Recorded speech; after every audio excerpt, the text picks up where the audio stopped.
Nakadalawang panalo na nga ang OKC Thunder laban sa Memphis Grizzlies, at 2 panalo na lang ang kanilang kailangan para makaabanti na sa second round game nila ngayong playoffs.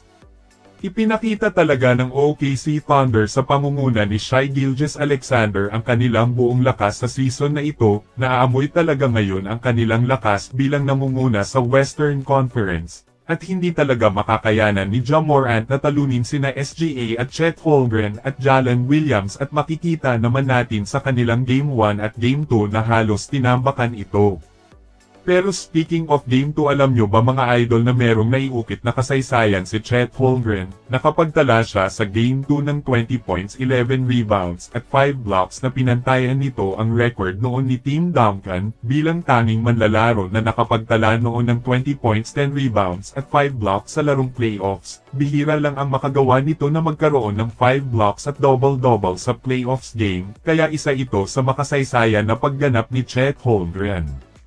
At alam nyo ba mga idol na isa din si Chet Holmgren sa kasaysayan ng NBA na nakalaro na sa playoffs na wala pang 23 years old? Kaunti lamang ang mga manlalaro ang nakalasap agad sa playoffs na mga bata pa, kabilang sa listahan sina Shaquille O'Neal, Dwight Howard, Hakeem Olajuwon, at Amari Stoudemire na mga dominanteng malalaking lalaki na nag-iwan ng makasaysayan sa laro.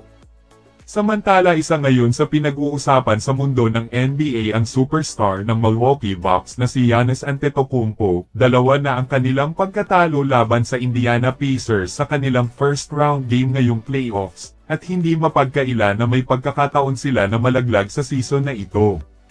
Ngunit sa kabila ng mga iyan, si Giannis Antetokounmpo ay nagpapakita pa rin ng solidong performance na sa katunayan sa kanilang Game 2 nakapagtala ito ng 34 points, 18 rebounds at 7 assists, pero ang lahat ng yan ay naging kulang pa rin na hindi tumalab sa lakas ng Indiana Pacers.